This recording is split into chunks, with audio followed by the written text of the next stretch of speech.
Assalamualaikum warahmatullahi wabarakatuh.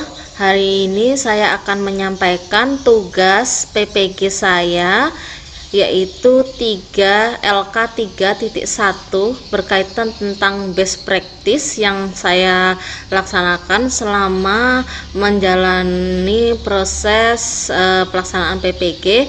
Namun sebelum saya ceritakan, di sini ada cover ya, saya berikan cover. Ini bukanlah format baku dari LMS, ini hanya kreativitas saya sendiri. Jadi best practice ini disusun oleh Luciana Cahyaning Tias di SMA Negeri 2 Sungai Lilin.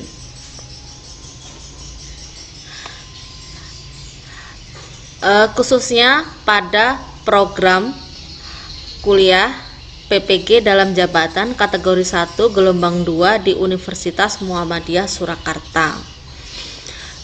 Praktik ini saya laksanakan di SMA Negeri 2 Sungai Lilin yang beralamatkan di Desa Belian Makmur, Kabupaten Musi Banyu Asin, dengan tujuan yaitu setelah melaksanakan pembelajaran model problem based learning yang dikombinasikan dengan media PowerPoint, siswa diharapkan memiliki minat belajar pada mata pelajaran geografi dengan baik, seperti aktif di dalam pembelajaran maupun menunjukkan respon yang baik, mampu mengutarakan pendapatnya, dan menunjukkan perhatiannya saat guru menjelaskan.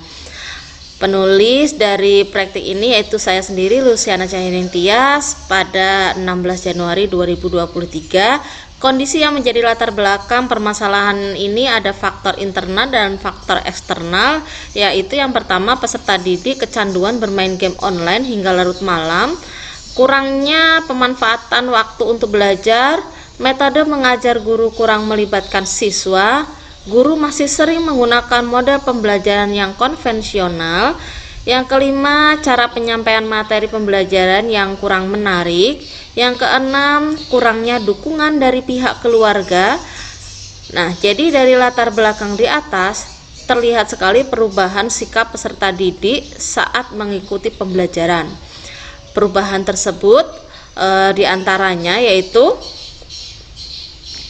yang pertama, beberapa siswa terlihat menguap saat belajar, kurang fokus dalam proses pembelajaran, mengobrol dengan teman sebangkunya saat guru menjelaskan, dan obrolan tersebut di luar konteks dari pembelajaran saat itu. Yang keempat, ingin cepat-cepat keluar kelas. Yang kelima, siswa kurang memahami materi yang disampaikan oleh guru.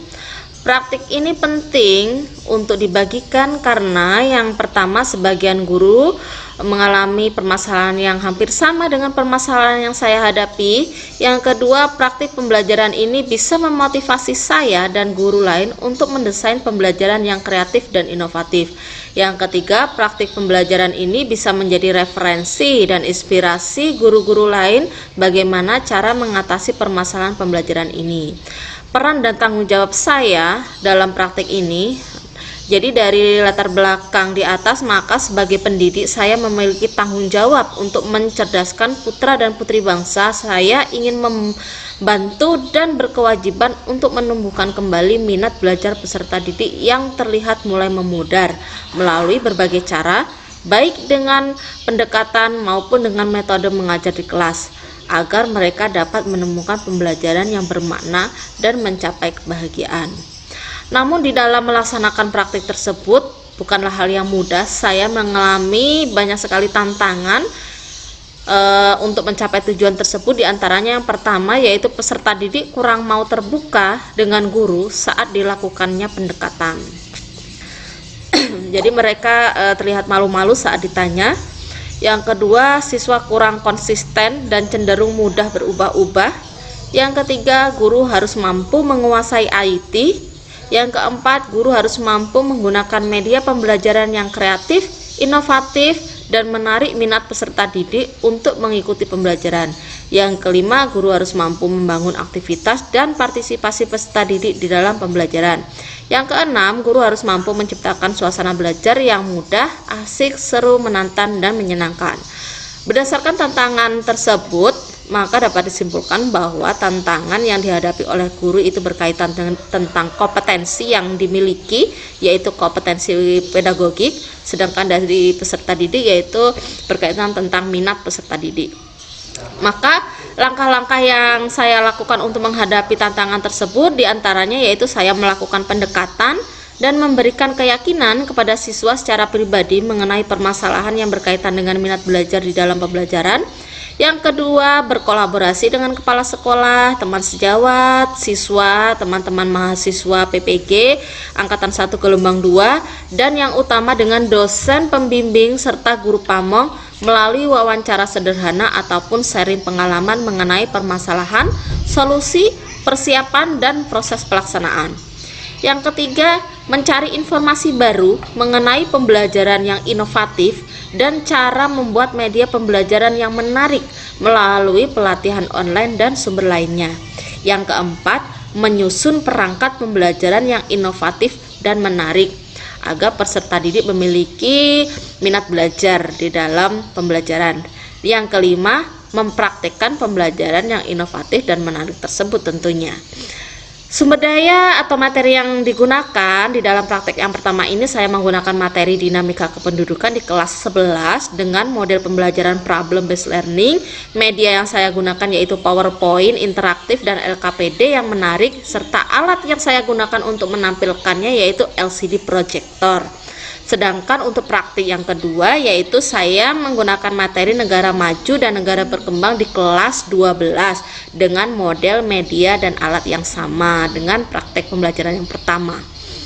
Banyak sekali pihak-pihak yang terlibat di dalam pelaksanaan proses pembelajaran tersebut. Yang pertama yaitu Kepala SMA Negeri 2 Sungai Lilin yang sudah memberikan izin, masukan, dan dukungan di setiap proses mulai awal hingga saat ini dan insya Allah hingga berakhirnya kegiatan ini.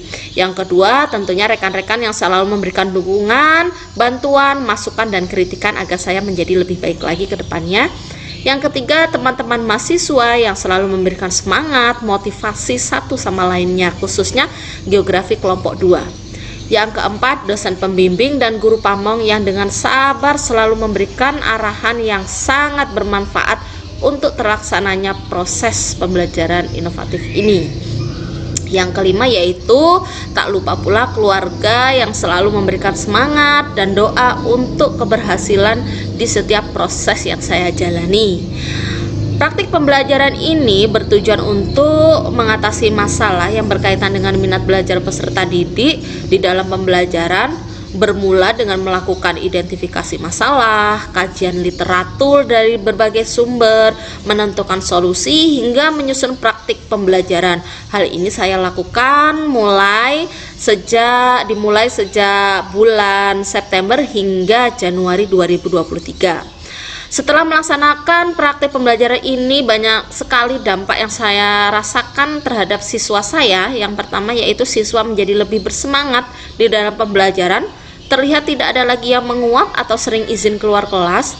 Yang kedua, siswa menjadi lebih aktif bertanya, menyampaikan pendapat, dan mulai terbiasa berbicara di depan kelas. Yang ketiga, siswa mengikuti pembelajaran dengan seksama, terlihat fokus dengan media pembelajaran yang ditampilkan. Yang keempat, siswa menjadi lebih enjoy dalam pembelajaran karena berkelompok dan bisa berdiskusi dengan teman-temannya, serta terlihat seru dan asik saat mengerjakan LKPD, karena LKPD yang saya berikan itu menarik bagi mereka.